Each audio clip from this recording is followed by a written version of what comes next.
iyo uhagurutse kuri space yose numvise nakumvise uyu munsi ukavuga ngo ingo ngo twibuke abanyamurenge imurenge donc ubwinya kararo ni hangariki General Bujumbura none atatata wibuka abanyamurenge abanyamurenge kubera kuko baguye Bujumbura gusa iyo bagwi wabo ntacyo byari kukubwira iyo baba baguye umurenge nk'ubu biga baricwe umurenge ntacyo byo kubwira wovuga ngo bajya sabi iwacu ngo pasike ngo bari kure gose ngo ibirometero 100 ntacyo byo kubwira nta nyishu nkeneye donc nta nyishu nkeneye kuko nakamaramaza ibintu jewe donc n'umusomali numvise yishwe donc abo basende DFDD narakurikiranye bagiye gukora muri Somali narakurikiranye bagiye gukora iyo bagiye kuba deployer hose muri Mali narakurikiranye byarambabaza kuko yari amaraso yanje n'umbumenga bariko baravoma batahasi uravyumva ikintu wita iwanyu jewe sinda urumva ico iyo si concept y'abatutsi donc usanga umwonga donc wari ugabura iwanyu aho ujabutse umwonga hakurya y'umwonga atari iwanyu iyo filozofi ntayo nzi ndyamire ndayumva ariko si y'abatutsi donc ndakwamaganye ukazoba wita umututsi jewe ndakwamagana rwose kuko iwacu twebwe definition y'iwacu n'ahantu hanini cyane definition y'ubwoko bwacu ni definition yagutse nini cyane kandi umututsi ashobora kumpinyuza ntawe nomenya nta mututsi avuga ngo iwabo n'umusozi gusa ngo hiye hakurya y'umusozi ngo si wabo iyo filozofi y'abarundi nyega nivyo biza mu ivyo bintu by'abarundi ngo abarundi sicyo kimwe n'abanyarwanda ico kintu ndacyamaganye ngo ndumurundi abandi ngo ndumunyarwanda abandi ngo ndumunyamurenge ivyo bintu ndavyamaganye nico cyandugije no ngaha ivyo bintu donc bihagarare umututsi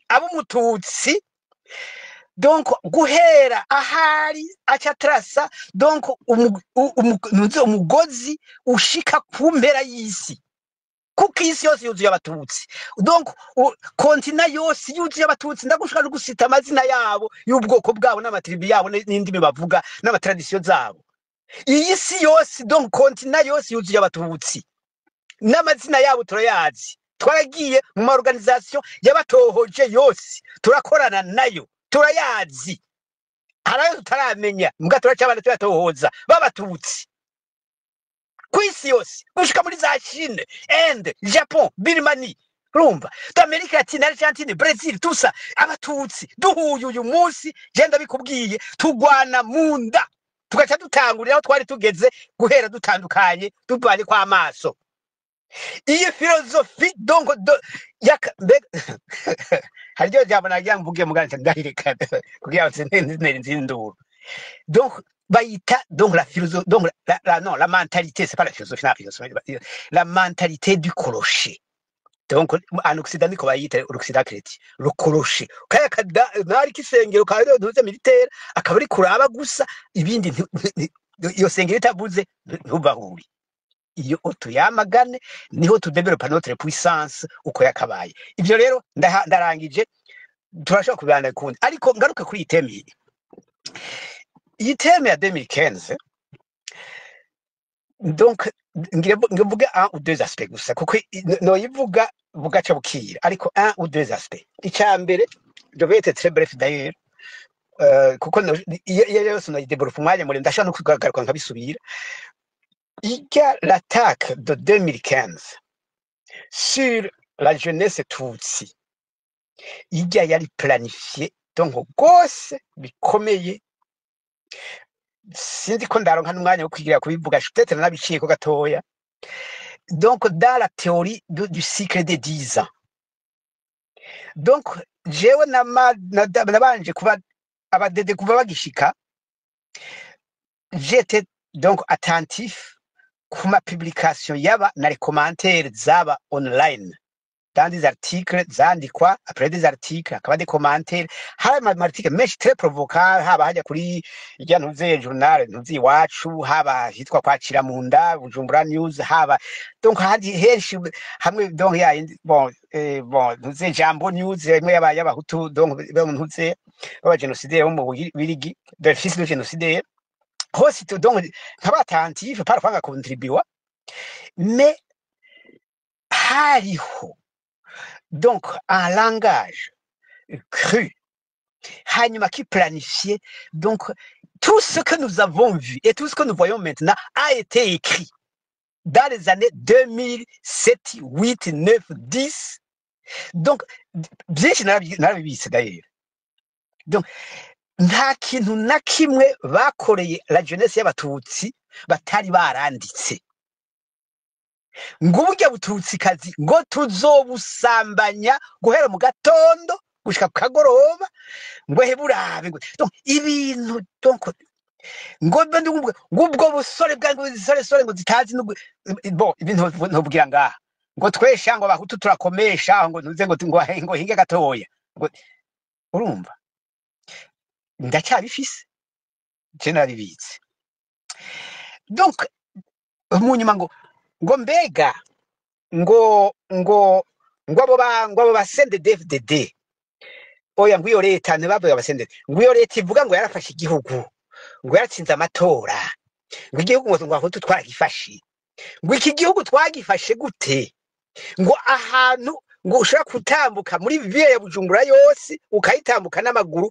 ngo kugira ngo ubone isura y'umuhutu ngo ukazorinda gutambuka ngo izi sore z'abatutsi ngo bagatwenga ngo herabarira ukamenga ngo siyo turi ngo ico gihugu bagifashe ryari ngo baza kutubisha ngo kandi bakamwenyura bagatwenga ngo abana ngo abatutsi kaze ukamenga siyo turi ukamenga nta gihugu twafashe we urumva ivyo nabibona donc ndashobora kupartage basha ndakubwire muri ico gihe abo batutsi nayo jeunesse yari mu biki bari donc ngoya ngo nta ntwari twari bwabone imeze nk'iya Peter ngo Peter yebaga ngo Peter de ulala donc nuzeya nawe Peter gakeza gikorane gatwenga ntibamenye ibintu bitegurwa kubera iki kubera kuko hari habanje kuba utwo tuntu ngo aba mwabibonye nabonye kubitanguye kugaragara ubuhora yese gutseru ngo nabo bakamatari ngo nibo bari biyo kipabana ngo biyo kipara jeunesse bakaza bakazunguruka amatora ageze ugasanga nibo yandikije ngo nibazotwitoza kuba president kubera iki kugira ngo amakunga amenye ko abatutsi bari partie prenante ngo de la révolution démocratique iri kwiraba mu Burundi. Donc Peter kegeranya amapri yaregeranije amapri Peter ndababwire kubera iki ngo ministre affaires étrangères wiwe no porte parole ninde ngo batumubwira ngo Antoinette batumubwira akabari kugenda kumubwira icongereza mu bazungu mututsi gazasanira irenga icongereza kurusha zamenyo bati nta gihugu cyatsinze demokrasi nk'ico abandi bande ni ba vice president basinunguruza wanuze ngo ngaba batutsi ngabo ngo afete abatutsi nabo barengo ni batwara igihugu ngo baba hutu ngo bumva ngo baranabatinya ko hari ngo guheraba ahandi naho ngo ntuze donc Peter yegeranya amapri donc naraharuye amapri donc haji imbere yuko bamustopa 2014 yari amaze kwiganya amapri arenga 200 navyumva yagira asigaje prix Nobel kubera iki kubera abo batutsi nyene ngo nta muntu yari bwatwara igihugu neza nka Peter murumva jewe nanje donc muri ntuze donc online ama commentaire umujinya ibintuze abo bon alors qu'est-ce qui se passe hari iki hateguwe donc une guerre éclair cyo bita la guerre éclair mugabo une guerre d'Eurasie mwe mukunda kuvuga genocide jewe donc sinze abantu bazoza banyumbiza gake ibyo bintu bya genocide d'accord ariko uvuze guerre d'Eurasie donc je numva iwanjye sinza ko ari ubwonko bwanjye bwazigiye ariko razia se je mbona donc picture donc il répond à la réalité nukuvuga mu gitutsi gukuza ko la razia n'icyatsi kimerera ugaturira ukarandurana n'imizi l'extirpation donc ugahera mu ruhongore izija gushira ngo zirye kandi babiki ngo zirye zose niziri mu magi ntaco baduhishije donc abana b'abahutu ariko amatwi yumve ngo idéologie du génocide mukasi yabaga ngo idéologie du génocide au lieu de dire razia donc razia donc ça indique wewe hunga utiteguriye guhangana hunga urumva Mutsinga abwira Rudahigwa ya majambo reka ndabibasubiriremo donc mwana kombata yamaze kumusahura bakamati mwana baguhenze abo nabansi baguhenze Mutsinga sinzi ko mumbore boriwe donc Rudahigwa muhungu wa Mutsinga naho nze mu Rwanda ati baraguhenze jewe baramboshe donc banjugunye intuze shanga none bakubeshe ngugira unsubirire ati rero tiwa truashwa uhunga honga hangana nico ati ntashwa ufise ubye uhunge ubye uhonge ubye uhangane guhangana urabishobora ntabyo ushobora guhunga est-ce que c'est la bonne option byiyumvire nawe hanyuma honga rero Rudahigwa acahitamo guhonga donc rero iyo le choix donc la perspective ari la razia tu n'as que ces trois choix abatutsi donc de cette époque là de cette génération là bari batoye guhonga mega ntibyashoboka urumva imfyisi ntuyihonga nibikunda iragiye kwereka amajigo gusa donc la guerre claire guerre de l'Asia niyo bateguye ariko icyabaye spécial 2015 donc icyabaye non seulement programmer les deux aspects de cette guerre de l'Asia la guerre claire donc rapide hanyuma la guerre systématique donc hamwe gukuzako ariko baca bongera ko ikindi kwica nabi hariho ibintu donc bigoye no kuvugira ngaha kuko for some reason jewe na mfise abantu hirya no hino kumujerize muri système que j'ai mise en place yuko abantu bambwira ukuri mba ndabafise hirya no hino ataguca hirya no hino ku buryo hari byo mbanzi n'abari sur place bataba bazi kuko babe bari muri situation guhunga kwiruka kugirane donc barishe n'aba bana b'abatutsi abo bahutu barishe n'aba bana b'abatutsi ndabakubwire kandi birabagora no kuvuga abacitse ku icumu barandabumviriza birabagora kuvuga je comprends ariko kwica nabi c'était une composante ikomeye cyane de cette guerre éclair et de cette guerre de l'Asia kwica nabi abahungu reka ndabibabwire hakiri kare rero kugira ngo kuko ngira ngo iminsi iri kwirahera 10 ans donc ntashaka kuvuga ibintu bike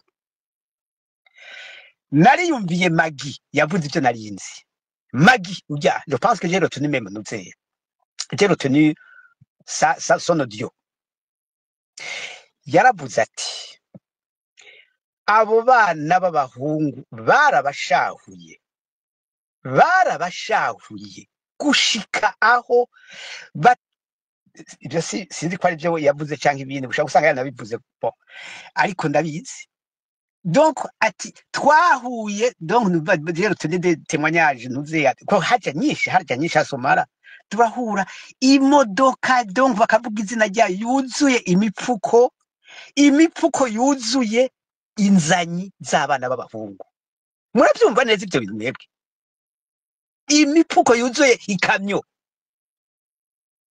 donc hari iyo sindamenya neza iyo tuvuze ngo abo bahutu donc ugaca umenga ni donc twateye ingoma icumu tuvuze tuti ce sont des monstres ngo reka tugushingiriza urubanza ishampaye inka abashahuye abana b'abatutsi des dizaines de centaines de milliers ngo bobo ngo nta mututsi n'umwe twigeze tubona iwacu yishwe ngo nta bututsi ndababwire iyi legerite iyi generation y'abatutsi iyi legerite turimwo jesi ndimo dayeri jesi ndimo iyi legerite niyo idukwegera ibyo turimo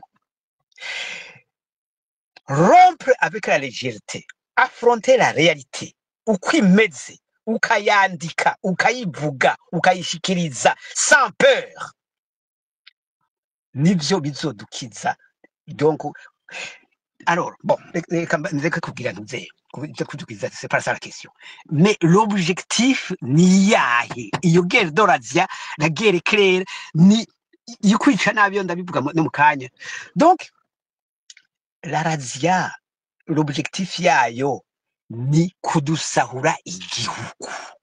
J'y reviens encore. Il faut raser bene igihugu na leur descendant donc gushika no kumizi kugira ngo ube siriko ubwo butaka donc bwabo bene bwo wewe bukwegukira ntuzusubire kugwana izindi ntambara zindi zabaje kurekupira leur propriété. Zirya ntambara rero ndarizo nusi turimo nico bita les guerres de transfert de propriété par la violence. Iyo définition muyandike sont des guerres de transfert de propriété par la voie de la violence. Mais j'ajoute de la violence absolue. Donc, ni tujye kuvuga ngo idéologie de génocide, non, c'est une transfert de propriété. Pourquoi? Parce que la conséquence, nous devons récupérer nos propriétés.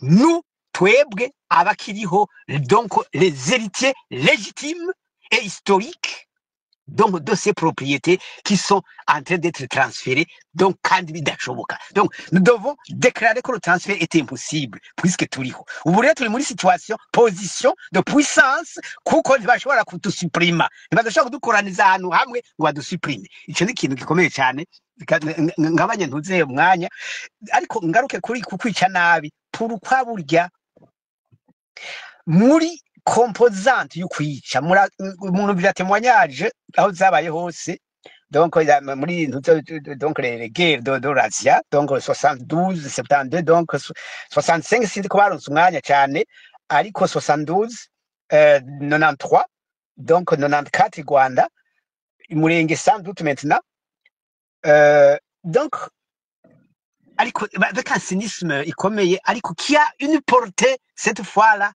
une portée théologique, donc c'est-à-dire métaphysique.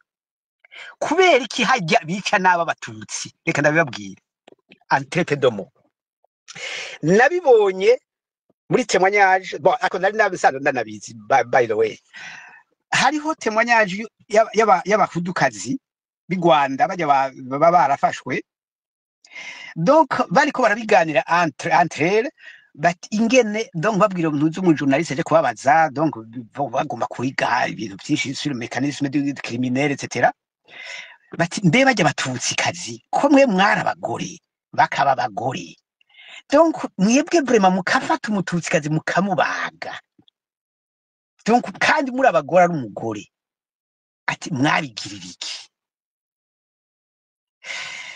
Je partage ntuze n'abandi muri cercle donc ziwacu dukunda kugira des réflexions abo bahudukazi baba génocidaires du Rwanda bavuze bati en fait hajya batutsi kazi je suis obligé de le dire kuko donc normalement ibintu ntari kuvuga pour des raisons plus graves que ce que vous croyez atajya batutsi kazi twebwe tubabona n'abantu mystérieux ya mystère y'abatutsi kazi tutazi. Donc umututsi kazi turamubona tukamubona mu kintu byijiji ya mystère donc ukabona donc ntumusobanukirwa neza tubwija bwiza bwiwe ntituzi akwasatya pourquoi abatutsikazi umva ngo ni beza qu'est-ce qui se passe qu'est-ce qui donc bafise umutwe bafise amaguru bafise amaboko bafise amabere ndatwe donc mais qu'est-ce qui se passe nous sommes nous-mêmes fascinés donc bati twaza kumubaga rero donc d'abord kamwambura impuzu zose ya turabe où tient le mystère y'umututsikazi haba turamubaga neza aho tutabona kuya turabe no munda qu'est-ce qu'il y a de mystérieux là-dedans tidusanga qu'est-ce que vous avez compris ngo ntacyo twabonye none est-ce que donc abatutsi bacane mystérieuse mutaraba nuze mwaraba baze donc nous après moi mwaraba atego nous sommes mystérieuses nous doit comprendre donc qu'est-ce que ça veut dire donc l'attaque donc physique même l'acharnement sur les cadavres c'est dans des bon c'est sûrement dans des ouvrages de psychiatrie etc de psychanalyse dans ma gusoma bikeya donc il y a eu une attaque sur donc la dimension spirituelle du mututsi mugabo komu badashaka kuyatrapa ngo bahitemo umupanga donc icyo bita lora donc bagaca biyashana sur le corps parce que niyo yonyene ishobora kuba détruit lora ntibaza aho boyifatira. Donc l'attaque sur l'aura, donc à travers donc la destruction de l'harmonie du corps y'umututsikazi cyangwa umututsi en fait nicyo kimwe mugabo umututsi encore plus ko mugabo bon ça reste quand même angirier bon c'est quand même quelque chose qu'on confronte. Donc il y a une attaque sur donc la connexion entre l'âme et le corps. Donc, la dimension spirituelle qui est saisie à travers le corps, et c'est ça qu'on veut détruire. Donc, il faut empêcher en un mot. Est-ce que Ramat est là encore là? Il faut empêcher toute perspective de la paix post-mortem. Donc, la paix des morts, il faut l'empêcher. Il faut empêcher, donc la réincarnation. Il faut empêcher la réincarnation du Mututsi. Il y a des raisons. Bon, non, Mugabo, il y a une dimension spirituelle, la destruction de l'aura, la destruction de l'esprit du Mututsi. Il est courageux. Donc, il est endurant. Il est maître de lui-même. Il a le sens de la parole. Sa parole est très importante. Donc, et puis, il est très intelligent. Et puis, il voit loin. Il peut même rêver des choses qui n'ont pas. Donc, tout ça, c'est ça qu'il faut attaquer. Bon. Murakoze reka ngeze ngaha. No buga bugaca en fait. Murakoze. Urakoze turaje rinaguhaye ntonzeye umwanya ko waringiye cyane kandi koko hari ibintu umva umuntu uvuga ko ati ni byinshi mu gihugu cyacu kiratunze gifite ukuri kwinshi gifite ibinyegezwa byinshi yego ndabona sinzi umuja yagiye sinzi ko yagize ikibazo nikaswe namurikire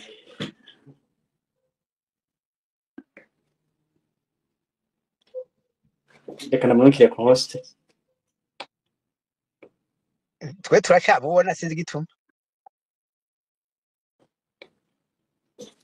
yamanutse.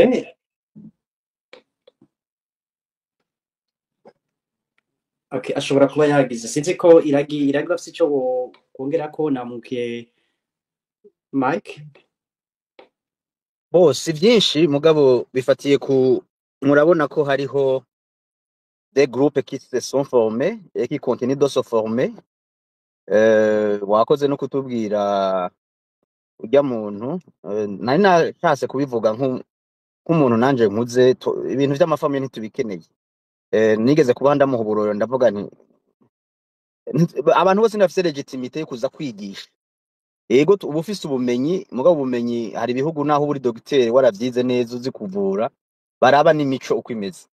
Hari abantu tubona imigwi yiformye yo kwirasira gusa ati ni gute bajya abantu twobahoza ni gute baduhungabanya mu biganiro tuvuga ni gute twobima ko bagira niyo empathy kuko 2015 n'amaraso yasesetse y'inzira karengane ko abantu batwigisha bayihaya ko ngo twari twese mwibarabara gute hapfuye bamwe gute habaye targeted bamwe gute iyo ntwaro y'abahutu ubumva abahutu n'abatutsi bari bahaguje kuyigwanya gute abo bahutu bace batagetinga abatutsi ama ni gute muraba bigira abatutsi nyene navuze umuntu witwa Muka sinzi ko yagiye mu yindi migwi nawe nyene yarashushe yarameze nk'abo baruhinga ngira nuko yumvise ko hari ivyo bindi biteye amakenga basanzwe agira abo bantu bafise iyo mvugo yo kuza guhoza bariko bavuga ati dufise bene wacu amoro fati we nyene wavyivugiye wibaje nuko abo bantu bacitse ku icumu ntivyumvikana ukabona ko hari imigwi yiforumye ivuga ati ahubwo iyo muhasigara nk'abandi rero 2015 gituma ntashaka ko wanashaka je kenshi ngomba kuvyevita kubivuga ko vyinshi ndi bieze baranyagiriza ya trauma haraba ariko baranyumviriza avuga tujya mutima ukura konza mu mafamiye yacu abantu babahejeje babatemye babatanze iyo baje rero turaja kunda kutubwira amabanga ya kera ayayo nayavuba urumva nk'ivyo bintu avuze cyo gutekera mu mifuko no kuza guhaya kujya bahaya muri mizeti mwabonye trofe dufise ariko iragi allo ubu nyene twigwaneho sinzi kunyumva nagiye muciremwo yego nta kibazo sinzi ko abonye execrasirikira aho hakujya muri Kongo niho cyo gituma benshi usanga turaje karavuga utagira uragira bari kuba defira n'amaboko y'abantu ngo defire kerekana ngo kuno koko kumututsi umunyarwanda umunyamurenge ukarabuti ibi bintu ndabicishemo ko ruvuze akantu cyanye navuze hari ibintu twaratumva ntitubyemere ariko ubunye biba ukabona cyane ati ibi bintu bigenda gute urabona umuntu adefira hirya y'ejo ari imitwe ubona amaboko ukabona ati none urugwanko n'uyu mutima biva kuko biterwa n'iki komeza ego nivyo nyene no muri Australia ndibaza ko namye numva bavuga bahaba baranakurikirana bagasesa bakaraba umutwe w'umututsi baririye igoma hari abantu babanditsi bakomeye bari barunga ikinyamakuru bakibwira yuko ari M23 ikoresha cannibalism iri kirarya abantu kugira ngo bemere ibatware nukuvuga izi coalition mubona iyaba baheza kukurya dibace baza kuvuga kari uri kurajya abantu 2015 nariko mvuga uwitwa Muka yakobara ko yakora mu mafaranga yari afise akazi yavuga ngo nakazi ko mwibanga unashaka kubivugira hejuru ngo we aremeza neza ko hapfuye abahutu benshi ukabaza ati none ico kintu iyo conclusion uje kubivuga muri space kugira ngo vyerekane bwa bundi katamututsi yicwa uzina n'imiryango gushana n'umunsi ivuga ati cyo nkamenya babahanze ivyo wamenga ni vya kera uwo umuntu yitwa Ruhinga wumvise ariko aravuga ati hateye abafurero bari imbere harimo n'abanyarwanda yego harimo ngo n'abarundi ngo hama ngo saa sita twumva mu makuru ngo ni FNL vyemeye ukamenga twabaye injiji ukamenga ntituzi ko interpreta ko ashatse kuvuga ko FNL ahubwo yabaye ikigwari cyangwa ikigugu yiyemera ibintu vyakozwe ko abandi akandi abantu bavuga ngo yamuramurenganije murabyo ariko barandika ba Wilson umenga hari abantu bahagaze ngaho nta wabinye mikro ariko birasire kumenga hari ibintu bitariko biragenda ico nico kizotera kuraje abantu kuvuga ngo ivyo mukora byose ideologie genocidaire contre tous muri kajya karere na cyane mu kwitandukanya n'abariko bararira mukavuga ngo baririza kumwe kwa Reverien abandi muvuga ngo bagwaye trauma izi trauma twagiye tubabwire ko tuzigwaye ahubwo cyane ivyo turaje avuze umuntu w'umuvyeyi afise abahungu babiri cyangwa batatu baci ibihinga by'irondoka ukabuhagaze hariya ku gatwita cyaye kuri X utanga amategeko kuvuga amashahuru uva kugire wigisha ibyo wigisha no serema twibuka ivya kera ariko ivyubu vyovyo nagashinyaguro katagira ko kangana iki gihugu abantu bose baratekanye bahanzwe n'abari kuri X bavuga ati twarapfuye nk'abatutsi abariko barapfira mu mafrigo abariko baranukira mu manuza dakora mu mamoro gadakora nta kibazo biteye abariko baragenda n'amaguru abariko batagira utuvuta batagira umunyu batagira umuti batagira epfo na ruguru badefira muri kapitale abantu bose se twenga nta kibazo biteye rugambarara aza gusomesha imisa ahenda abantu abatera mu mutwe uburozi revolution zitangurwa ukunyene zitangura umuntu agira akantu agakorera ko afise igihagararo bamukurikira bamuga ari benshi. Dufise bene wacu bajyamitse hasi bakabamena amasase bubise inda, naco byabagize benshi. Baba fraudeur d'identité tukacabaza bati abo bantu bariko baradutangira, bariko baratuza umupresidentiel wacu un autre criminel. Mumbabarire cyane kuvuga inyuma ya turaje, hari ibintu batashaka abantu bamwumviza ngavuge. Iyo haine contre le Tutsi, la haine contre le Tutsi ituma batorera umukuru w'igihugu w'ikirogorogo w'igapfamutima ataca ashoboye bakamureka, bakavuga ati reka duhangane n'aka kagwi, bakita kagwi. Kera umuntu umwe apfuye ku gatumba nka Ruhinga nimba aba kwabagaza ntumbaze, hapfuye umuntu umwe abantu bose ntibarima, umuntu umwe bakavuga ati duhagarare kurima tumufashe kurira. Noneho no munsi twe badufasha kuvuga ati bafise trauma, bafise birateye isoni ko dufise trauma, twabuze bene wacu, twabuze abakuze, twabuze abantu kari umututsi gusa. Bamwe babayora mu nzu bajyamye ati camusoke, bakabatora ibiziga ku mabarabara. Abandi babasambanye imbere y'abavyeyi babo, abana b'abakobwa zanya kabiga zahe. Ivyo bintu ntivyotera trauma abantu bashaka kwigisha ndo Murundi. Oya, iyo trauma muzoyibona ikizovamo. Burya ishavu ryiza riratuma abantu batangura kumenya ukuri. Natanze témoignage yuko nabivuze 2011 baje kwica abatutsi bararesista, barasaba abanyeshuri babiri, abavuze ati abo biyitirira abatutsi barahagurutse ati uri kura dukoroga mu isendeze twibeyereyemo. Turabizi ngena vyevuriwe 2015 baraza barabesha duhagurutse twese batagetinga ama quartier, bamwe babashira nk'ibirindiro ngo strategique, le point strategique ngo hariya mu quartier y'abatutsi. Bategeze babaza gituma Kamenge itabijamo. Byagenze gute ko bategeze Arega Iragi Allo iragura nyumva ndafise ikibazo ndafise ikibazo kuri ivyo uri kuravuga, umbabarire nyimba ndaguciriye ngo nta kibazo. hariho ibintu ngaha kuri X tubona aho nta muntu numwe ahaguruka avuga ati jewe ndi umuhutu, nabo tubona ba Wilson imiryango yabo yaje ngaho ikavuga iti twe turabahutu, ivyo avuga besha natara bitubwiye ngaho ati buriya turabahutu.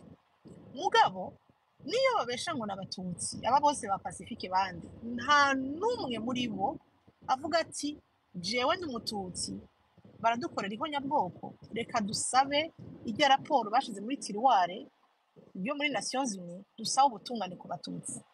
Kubera ko abantu bose gushaka kuri ba Reynolds tout le monde babesha ko ari abatutsi, mugabo ikibanza c'abatutsi iyo hageze ko basaba justice, niyo hageze ko bavuga bati twakorewe genocide, iyo kabuturira baruka nta na centure baronka ishobora guseha gushika aho bavuga bati dusaba ubutungane. Hageze aho no munsi banadushinyagurira ngo urumva ngo reka tujoininge ngo bakeneye ngo gutabara ngo gutaha.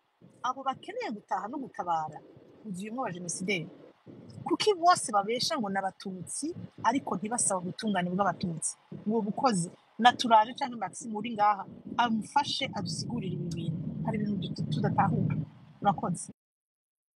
Sindi umuja kirangora kwishura muri ico kibazo utatorera inyishu, aho inyishu wayitanze. Iya mbere ni iyi, duhereba kuvuga ati ni gute ikintu kimaze imyaka 30 atawugikorako. Space imaze kuza nyene bavuze ati hariho genocide yakorewe abatutsi, bamagize matanguye kubivuga kirya gipapuro bakagikwiragiza ijya raporo. Abo barene duvuze abantu bose abo bose uvuze bibihangange twemera ari abatutsi cyangwa ari abahutu ntumbaze, nibo baje gusigura ngo no wijya raporo ngo ntikwiye ngo si raporo de Nations Unies ngo genocide ntiyemejwe. Kujya wumvise Ruhinga bamubaza ati no bapfa kubesha ngo ni FNL yabagize, bashaka kuba baragize herere bakabyitira byagizwe nabandi. Hari amajambo yaduka ukabona ko ati byo aro watanze inyishu yavuze ati no hariho aba fraudeur d'identité. Twe twari tuzi ko umuntu ashobora kuba ari umututsi, batubarera kera ngo yari kumvo cyo kugira ngo nawe aronke inka ngo nawe bamugabire bagira iki. Nico hari nawe cyari kinyoma. La majorité y'abantu bigize abatutsi ko ari kwirasira ko bazovuga ku bibazo c'abatutsi, na cyane cyane abatutsi bagombye kurondera ubutungane bacavuga ati no muriko muragira monopole dora dure. Uwitwa Reynolds aherwa kugira ikiganiro cyajemo abantu 10,000, nta muntu numwe yigeze avuga ati Reynolds ndakubaza ikibazo. Urashobora kugira umushishwa, urashobora kumaramazwa ukiyumvira ko muri space barimo umuntu w'umuvictime azira ko ari umututsi, naho wowe utabikunda, naho uyo durere wowe utayumvuka aravuga ngo ni monopole dora dure. Urashobora kwibaza ko umuntu afise umubabaro mu bisanzwe ari uwiwe nyene gusa. umuntu yapfuye ushobora kubabara canke ntubabare muga ntiwumva ngo urya muntu ntari kubabara nivyo bariko baradukorera iyo nabivuze ntashaka kubyishirako irya raporo yoroshe gukurikirana hari hasigaye guforosa ivyo vyogirwa n'abazungu vyogirwa n'abatusi vyogirwa n'abahutu babishatse bavuga ati iyi raporo nize habe sentare icira imanza abo bantu hari abavoka bashika 70 dufise bibihangange mbere ejo bundi ku bya 2015 baragize ngo ngira nuko hamereka ngira nuko hari inyungu babibonamwo sino Jodone ndabahaye challenge n'abantu bitwa kana abagenzi biza amaduru abagize iki bafise ama organisation ijya raporo katawikorako ibuziki bahombiki ndibo bifatanya na 2015 bakabi barenda guhinyisha kubwira ngo reka ndaguhumuriza ku kintu kimwe cumve aba bantu bose zikwarosho zaduze ngoma ndabamenera ibanga umunsi abatutsi batanguye kumenya ko bwa bundi 2015 babaye targeted kugira bagabanye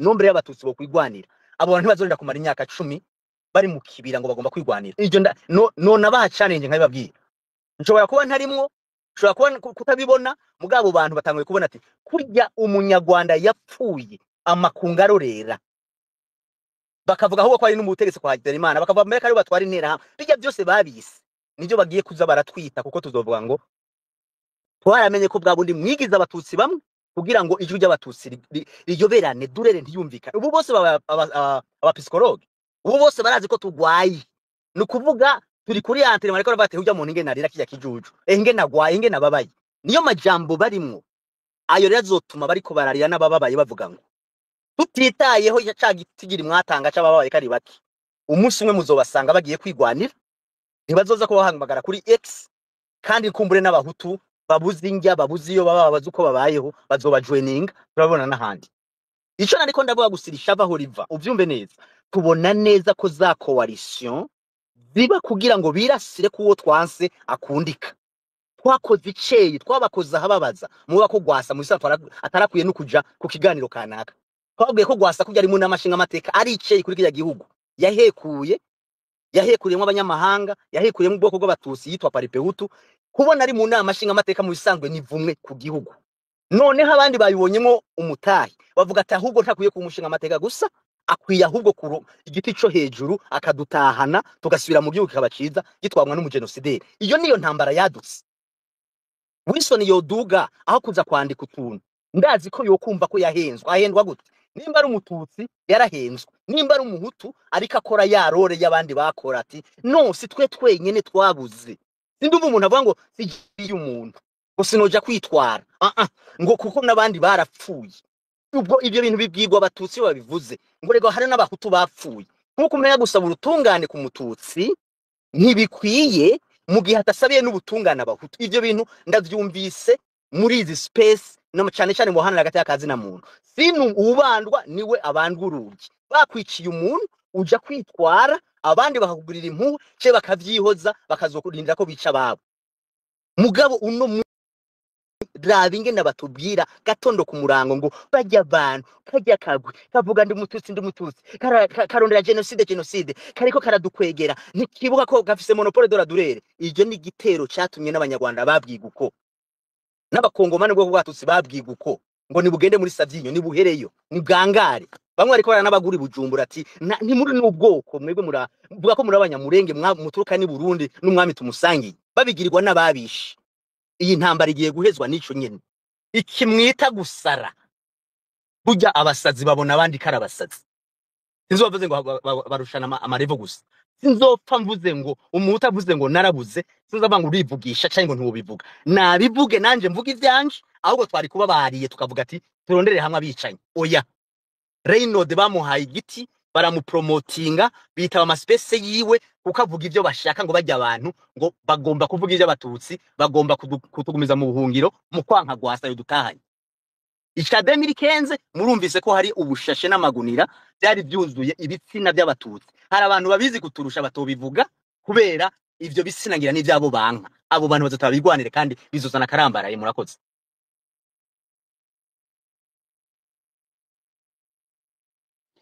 ndamukomplete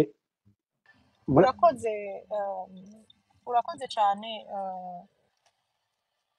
irage hari okay turaje sinzi ko afite congera ko brièvement hari uwundi ego yaduze yitwa urunganwe. ego reka ndamukomereze kuko wabajije ikibazo gikomeye cyane gisaba niwashaka cyosaba nka space zose kandi nyinshi ndakengurukiye donc ntuze irari kubera iyo nyishu ferme et articulée donc atanze donc notamment en assumant deux choses, la colère et la folie. La colère, je vais être bref, donc hari ikintu bita donc ntuze la colère de Moïse, twebwe muri ntuze iwacu turayizi. La colère de Moïse ni donc le leader du peuple juif yabakuye ntuze yakuye bon yakuye nos ancêtres d'un point aja kubesara ahandi dans un autre point, bon, pour des raisons stratégiques. La colère rero yamutumye, donc imaginez-vous, il a brisé la loi écrite de la main de Dieu. Donc yarafashe agita hasi kirajanjagurika, donc ari ikintu cyanditswe n'urutoki uhoraho. Donc iyo tuvuze ko nous en colère ngo gake gake, donc iyo turi en colère, il y a de bonnes raisons d'être en colère, ahubwo hariho j'en profite kwishura mbere umuntu umwe yavuze ngo ni Wilson d'ailleurs ngo yari kwakina ya audio ngo nakunze kuvuga ngo ndavuga ngo vuga abahutunga bon. Donc est-ce que byari kuba byiza yuko au lieu yuko nsesengura icari cy'umuhutu yuko mpamagarira donc avec toute la colère qu'implique ikibi abahutu bakorera abatutsi, que j'appelle tous les tutsis aux armes. Donc je peux le faire aussi, hein? Parce que iyo ntute mwamutanga ko exemple bajya ba Rwigema ba Musitu ba ntuze ba Kagame, ils n'ont pas dit beaucoup, hein? On n'a pas su qu'ils étaient en colère ou pas, donc ils se sont juste organisés pour prendre les armes, point.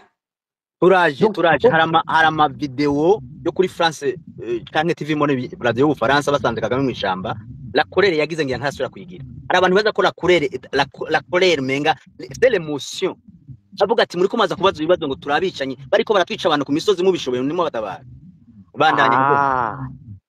Donc urumva mugabo iyo ni la colère, donc en cours d'action, ariko twebwe deja turiko turasesengura, turiko donc turondera le fin fond de l'intelligibilité. Donc en fait turondera qu'est-ce qu'il y a de rationnel donc dans ce que dans le mal que les Hutus nous font. Autrement dit, mbega yemwe hari ikintu en bénéfice que abo bahutu batira à nous faire autant de mal. C'est un exercice intellectuel turiko turakora ngaha parce que dukoresha amajambo n'ubwenge, c'est tout. Mais barazi yuko abatutsi dufise imitsi n'inguvu n'ubushobozi donc n'uburambe donc n'ubunyamwuga mu bintu bya gisirikare no kugwana, ubwo baravyibuka. Moi je suis déjà ceinture noire deuxième dan, jewe uhamdi ngaha wako gatama abo bavuga ngo gatama ninde yoza devant moi pendant 2 minutes atagize imyitozo je nakoze, ninde qui? Jewe quand je fais l'entraînement aujourd'hui, donc ninde qui peut tenir muri entraînement je ndiko ndagira, donc avec dufise uburambe, dufise donc na génétique yavyo, dufise n'ubushake, dufise tout ce qu'il faut pour prendre les armes et conquérir tout ce que nous voulons. Bashaka que tuna ce discours on peut le tenir aussi, parce que iba Amerika, iba Israël, iba Russia, iba donc ibihugu byose muzi bikomakomeye, Angleterre, tout ça, byose se sont construits par la violence. Haraje umuntu yitwa ntuzi arababwiye Grant, donc un langage que beaucoup de Tutsis aimeraient entendre. Moi je ne peux pas le prononcer cyane kubera kuko les conséquences seraient différentes à la fois donc pour les cibles et pour nous. Donc hariho un langage ubuza tosura kuvuga ngo twavuze umuhutu ko atagira ubwenge, umuhutu ko ari ikigoryi, umuhutu none ngo bureka kuba ikigoryi kandi byari bijya bintu les conséquences. On juge les actes et puis on met un mot sur un acte. Umuntu donc un humain afata ubundi mu humain akamurya, umwita ngiki? Umwita un sauvage. C'est une bête sauvage. qu'est-ce que tu veux faire d'autre? Navyumva. Donc, mugabo, babitujije, babiabandanije, nous allons appeler à la prise des armes. Et nous sommes très nombreux. Et nous sommes très forts. Je vous le dis. Abatutsi ntibabazi vraiment. Donc, je lance d'ailleurs un défi. Kuri bajya abahutu bose banda kugarika, je les nomme, banda kugarika bane babande. En fait, bajya bagwanye, bajya bakomagu, ntibari abatutsi. Abatutsi ntibaragwana n'umunsi n'umwe. Jamais. Umunsi abatutsi batwagwanye kandi si kera. Ijya FPR bagwanye s'abatutsi. Ntibari abatutsi. Bararaye kuvuga ko ari abatutsi. Ils ont refusé. N'uyu munsi. Abanyamurenge M23 bararaye kuvuga ko abatutsi ntituragwana. Kandi abatutsi b'Uburundi tuzogwana nk'abatutsi. Tugwanye nk'abatutsi, la région va trembler, l'Afrique va trembler. Je vous le dis cette fois-ci d'ailleurs. Urumva, c'est ça la colère. Kandi nta muntu n'umwe azodushinja ikintu na kimwe barabesha. Iki gihugu je ndimwo. Kuza kushi. C'est bon, le professeur Bisenga igitabo citwa donc African Politics. Non, Politics in Africa. 1962. Professeur donc Herbert Spiro. Yavuze ati, donc je cite de mémoire, que c'est un livre extraordinaire. Donc, yaradekivye bya byose byabaye depuis 1950 tout ça iwacu. Donc, professeur c'est comme cyane gose ngaha, yigeze za Harvard tout ça circulé dans les années 60. Yavuze ati, hari ikintu gitangaza muri Afrika, y'Afrique centrale et orientale. Hari ikintu gitangaza.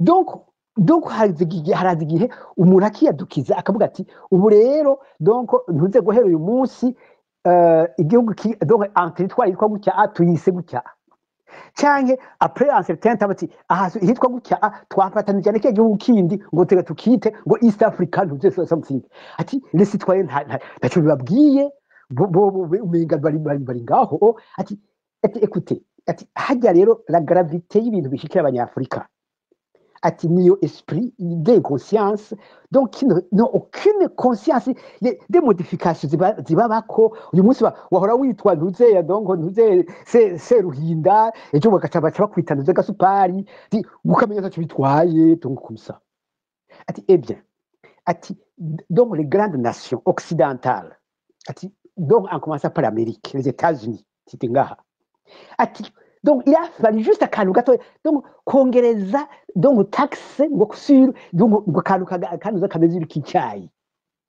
ati murazi inganda zashiriye ati ça a déclenché toute la révolution yose avec des centaines de milliers de morts donc des millions même.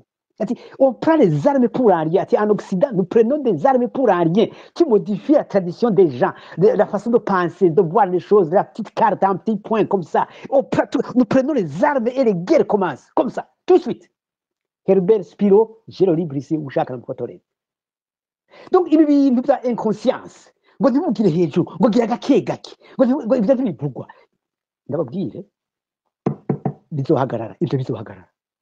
Kandi bizohagarara aha kuri space ngo iya raporo des Nations Unies Nations Unies icira urubanza kera nababwiye 1948 1942 donc non 48 cyane première session des Nations Unies yaduciye urubanza ati abo batutsi nze nugura amaso mwabahejeje bose instruction au Belge la nation mandataire ati nze nugura amaso mwabarangije bose ni ONU c'est l'ONU namwe ngo raporo ngo ya ONU ngo kubera iki ngo la justice ngo kubera katabavuka bagira are you serious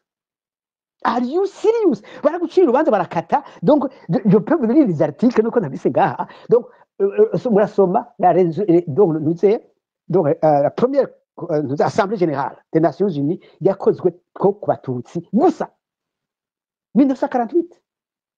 Zumba, et quand 1947, les résolutions sont comme 1948. D'habitude, baducira urubanza rwo gupfa. Baca bayikonfirma à la conférence de Goma, 1948, encore une fois. Abo batutsi, ce sont les ennemis de l'humanité. Ils ont, c'est la pire, donc, ce sont les ennemis de la nature. Kandi abatutsi bagwira nk'ubuyukira. Aho bashize hose naho ubugaragwa ubimbira ko bazokwicwa n'ubugaragwa ugarutse tuba mwapre usanga le chiffre a doublé singere bamizi Ça, c'est l'ONU. Ça, c'est les experts occidentaux. Ntibajya mwiga muri économie bitwa René Dumont, bitwa Jean Ziegler, icyo bita développementaliste. Nibyo baducira urubanza. Abo nibo bigisha muri za faculté d'économie. Donc rero, je veux que vraiment tugabwoboka bibasi n'iburi. Donc, les territorialistes, donc je suis territorialiste. Donc, on s'occupe uniquement du territoire, récupérer les propriétés donc foncières, les territoires, point, zos. Donc, par tous les moyens, juridiques, scientifiques, historiques, académiques, tout ça, y compris militaires et diplomatiques, bien sûr. Les territoires. Abashaka le droit, donc, la justice, tout ça, pour le rapport, vraiment, tubafashe, ibyo bashaka ko tubaza, tubafashe, mugabo, donc, que ces deux courants soient désormais clairs, les territorialistes et les juridictionnistes. Bon, voilà, murakoze.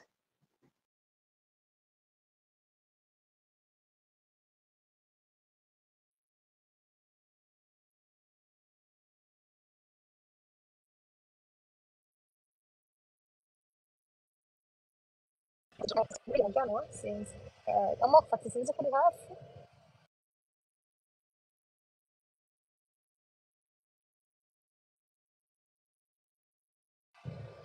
uncensored amoko fatisi ndabumva.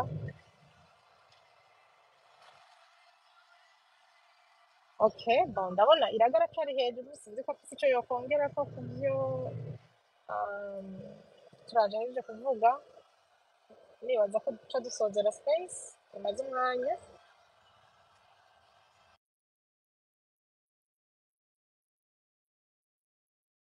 hari umuntu mwari mwadugije se namudugije ariko mbonye yamanutse ashatse yosubira akaduga sino ndabona na ziri ku nama aduze yofata ijambo kuko turiko tuvugana ku musozi ziri ku nama wo kugura mikro ndakuramukije.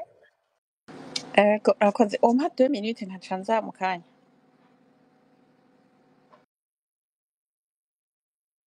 Nta kibazo iragi urahari sinzi ko wari ufite icyo wakongera ko kuri ibyo turajeje kuvuga muri kuri observation analyse ego critique zose ziri welcomed. Thank you. dusa n'abahurije kuri kijya kintu umva bavuga ngo kive tiwe son chien la crise de la rage. Urabona iyo uvuze ugasemerera ucugwara mu mutwe ukugira diagnostic ntubuzi ko yavyize nuko atavyize nuko kenshi tuba turi vaccine dutanguye no gukura tudasomye twabibwiwe na ba data na ba sokuru ntagira umuntu asubira kwijustify hari n'umuntu avuga ngo mumbabarire hari n'ibyo bakora gukoresheje emotion ngo mutwawe n'ama emotion bakibagira ko n'amarobo bariko barakora bazoyaha ama emotion ntagira umuntu asubira kumaramazwa no gutabaza no gukoma induru kuko induru kenshi ukoma induru uyikomera umumenja guteye cyangwa umusuma guteye cyangwa induru uyikoma kugira ngo uyikomere ugutabara ati niyumva ukomye akarura aragutabara. Ivyo bintu bibiri bifise legitimite byose.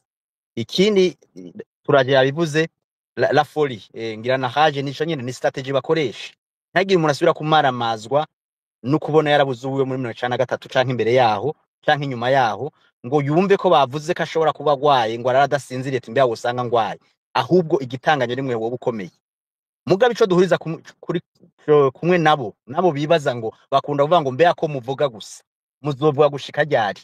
Turaje yabivuze nitwaguma tubona yuko no serma twishwe n'abasende FDD baba genocide ubu FDL riko yirunda mu gihugu ubumva za mayima y'amazina yose ari hariya niyo cicaro cyabo kubu tutatitwa gusa ahubwo turiko turanatwagwa ni wacu baharima bahatwara bahanyaga bahagira habo nibaza biriko birarengerana bijya yavuze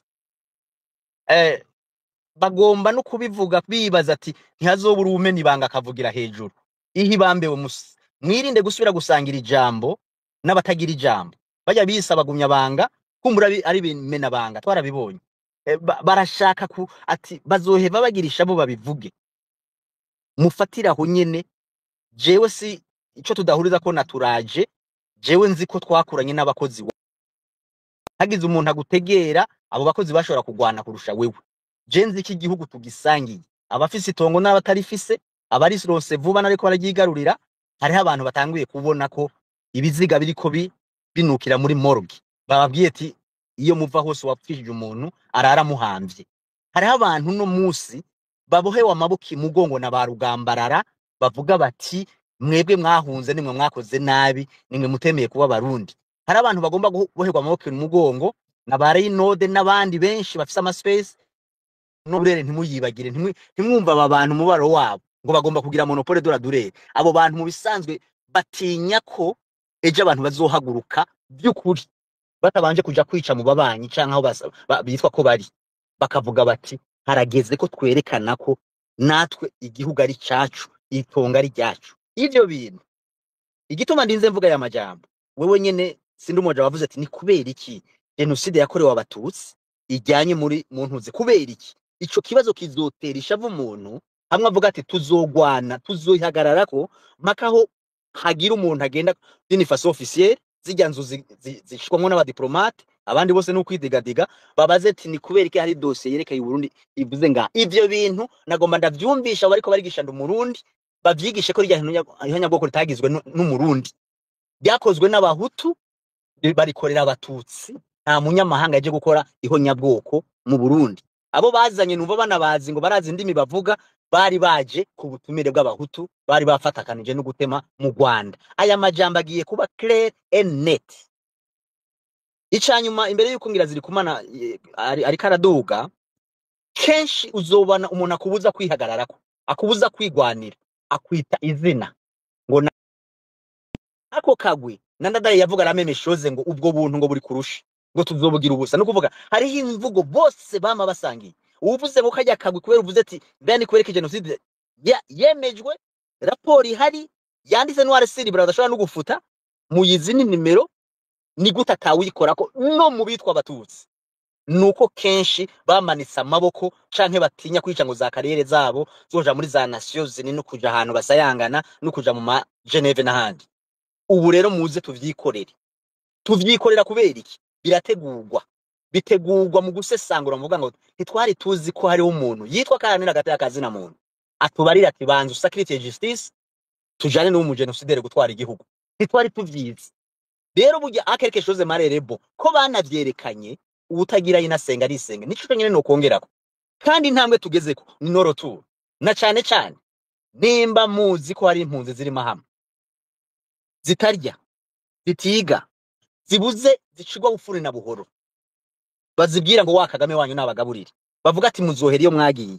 Niba muzi ko hari impunzi ziri na Kivari niba muzi ko mwebwe harimo impunzi n'abakunda impunzi kuko tuguye hanze ko yaturabatutsi tubura ntiduhambe tugwaza ugwaje ntumugwaze ntumusuhuze utazi byaruzosubira mu gihugu niwo mwanya mwiza wo kuvugira hejuru ngo mubirinde abo bagomba kubimenya kugira babisambure nta bwoko buhera hanze. Abanyisirayeli mbaye baturaje bamaze imyaka presque 2000 ubu bafise igihugu baba mu gihugu uko byagenze turabizi nuko babahabayeho turabizi. Uko abanyarwanda duhora tubabwira ati abanyarwanda turabaka dufise n'abantu babatahuye abo basenya mwiza bavuga ati sishaka kuguma njya nirira breba n'imikate byari bikuboneka ibujumbura ndahambije abandi nje gusa ndabe ko bota kandi byarashobotse.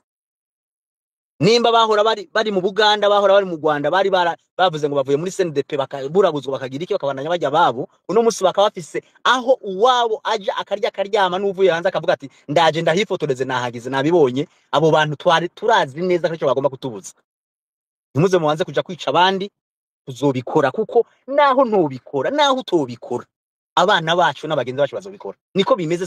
Sera roi de la nature gusa intambamye bwabundi yaribo bagomba ntupronosero motutsi. Natanze akarero kwitwa Nsekera Lydia Nsekera ngo jewe ngo je sindi umututsi kazi ngo naho mubona afise izuru y'abatutsi kazi ni kuvuga iri fo niye kitiye canke iri fo revere ica abantu bakwikeka ko cane cane ko umututsi ari iceye ucubihembe ko kwa ministre il faut assumer que nous sommes cane cane nous défendre contre abaduhora ico turi.